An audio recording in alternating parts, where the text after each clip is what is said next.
नमस्कार।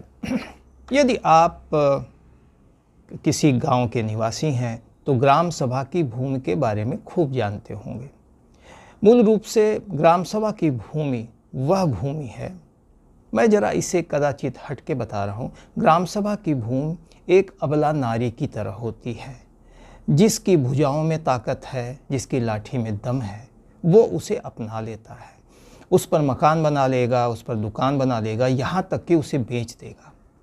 ऐसा नहीं है कि इस ग्राम सभा की भूमि की सुरक्षा के लिए कोई प्रबंध नहीं है, सुदृढ़ प्रशासनिक व्यवस्था सुनिश्चित की गई है, लेकिन अफसोस इस बात की है कि यह तंत्र बिल्कुल उम्मीदी आँखों से दूर बैठा निहारता और मुस्कुराता रहता है और ग्राम सभा की भूमि उस अबला नारी की इज्जत आबरू लुटती रहती है। लोग उस पे इंक्रोचमेंट करते रहते हैं। ऐसा आप कहेंगे किस आधार पे कह रहे हैं? मैं आपको बताऊं कि हर वर्ष, हर माह, हर दिन सैकड़ों मुकदमे, हजारों मुकदमे, लाखों मुकदमे PIL के माध्यम से उच्च न्यायालय में दाखिल होते हैं, जो गांव सभा की भूमि की सुरक्षा के संबंध में होते हैं।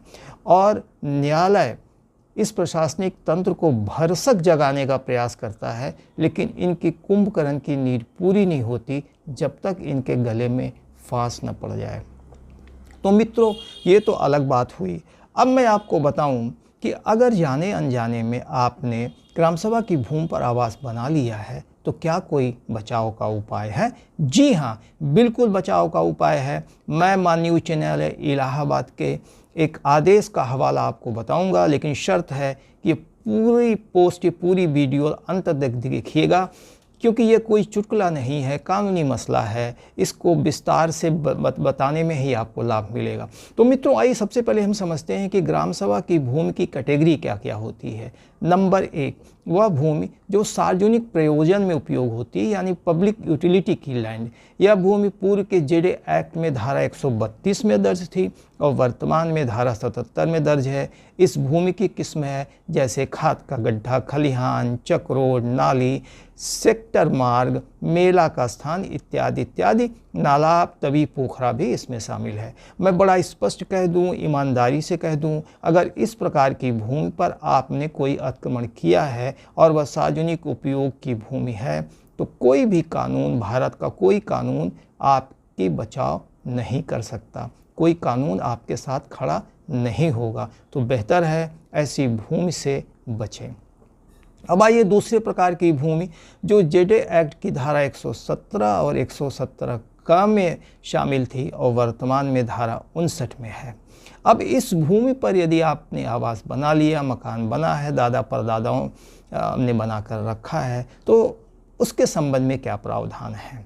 देखिए, सबसे पहले हम ये बताते हैं कि यदि किसी ने ग्राम सभा की भूमि पर अतिक्रमण किया है तो प्रावधान क्या है। तो उत्तर प्रदेश राज्योत्सव संहिता की धारा 67 में यह प्रावधान है कि सहायक कलेक्टर यानी कि तहसीलदार जब उसके संज्ञान में यह आए कि ग्राम सभा की किसी भूमि पर किसी ने अतिक्रमण किया है तो विधिवत वो जांच करेगा, सूचनाएं प्राप्त करेगा, क्षतिपूर्ति की गणना करेगा और बेदखली का आदेश दे सकता है, क्षतिपूर्ति राजस्व की भांति वसूल सकता है और इन सारे कार्यों में उसे बल प्रयोग करने का भी अधिकार है, यानी कि आपको बेदखल कर दे, आपके आवास को गिरा भी दे। ये शक्तियाँ सहायक कलेक्टर में निहित होती हैं। अब आइए बचाव की बात करते हैं। इस संबंध में माननीय उच्च न्यायालय ने ऋषिपाल बनाम उत्तर प्रदेश सरकार में ऑनरेबल जस्टिस अजीत कुमार ने बहुत ही विस्तृत और बहुत ही प्रभावकारी जो है आकलन करते हुए गाइडलाइंस दी हैं। वो क्या हैं मैं आपको बताता हूँ। पहले धारा 67 का को समझ लीजिए, यानी 67A क्या है इसके बारे में जानकारी आपको देनी चाहिए। तो मित्रों, ये धारा 67 का यह प्रावधान करती है कि कोई व्यक्ति जो 29 नवंबर 2012 से पूर्व ग्राम सभा की ऐसी भूमि जो सार्वजनिक प्रयोजन की भूमि नहीं है उस पर आबाद हो जाता है, मकान बना लेता है, तो उसे उसके साथ सेटल कर दिया जाए, यानी उस भूमि का बंदोबस्त उसके पक्ष में कर दिया जाए। लेकिन वह कौन से व्यक्ति है, ये बड़ी बारीक की बात है और बड़ी जानकारी की बात है, इसे ध्यान से सुने। यह धारा 64(1) में इसका प्रावधान है। और वो कौन कौन से व्यक्ति हैं उस धारा 64(1) के तहत मैं बताता हूँ। नंबर 1, कृषि करने वाले मजदूर, चाहे वो SC हों, ST हों, OBC हों या जनरल कैटेगरी के हैं, किंतु शर्त है कि वो गरीबी रेखा के नीचे वाले हों, यानी बिलो पॉवर्टी लाइन के हों। दूसरे वे व्यक्ति जो गांव के जिसको हम दस्तकारी कहते हैं या जो कुटीर का काम करते हैं वो भी इसमें शामिल हैं। और दूसरी श्रेणी, तीसरी श्रेणी क्या, दूसरी के पहली श्रेणी के साथ दूसरी श्रेणी ये है कि वो व्यक्ति जो कृषि मजदूर हैं, चाहे वो SC, ST, OBC हों, लेकिन बिलो पॉवर्टी लाइन नहीं है, वो भी इसके पात्र होते हैं। तीसरे, यदि वो कृषि मजदूर नहीं हैं किंतु बिलो पॉवर्टी लाइन है, चाहे वो SC हों, ST हों, OBC हों, वो भी धारा 67(a) के तहत पात्र होते हैं। अब आइए, एक बहुत ही विशद व्याख्या 67(a) में की गई है, वह है कि आप बचाव कैसे करें। तो ये बहुत ही सहज और सरल तरीके से मैं आपको बताऊंगा। जब आपको धारा 67 के तहत तहसीलदार की नोटिस प्राप्त हो जाए तो आपके पास तुरंत धारा 67(a) के तहत अपने बचाव का अधिकार प्राप्त होता है, बना रहता है। आपसे तहसीलदार ये नहीं कह सकता कि आप 67(a) की तरह इस अपने जो आबादी है उसके सेटलमेंट के लिए पहले में प्रार्थना पत्र क्यों नहीं दिए।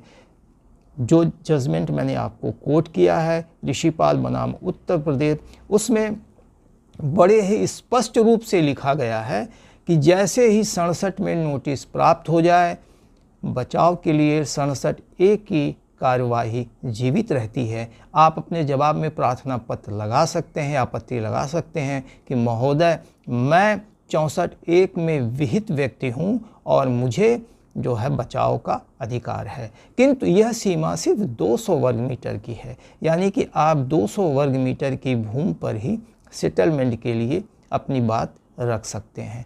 अब कई लोग कहेंगे कि क्या ये दोनों मुकदमे साथ साथ चल सकते हैं? जी हाँ, ऋषिपाल बनाम उत्तर प्रदेश में ये स्पष्ट रूप से दिया गया है कि 67 और 67(a) दोनों एक दूसरे के पूरक तो नहीं है, लेकिन साथ साथ चलाए जा सकते हैं, भले ही मुकदमे अलग अलग दर्ज हों और दोनों का निपटारा भी साथ में होना चाहिए।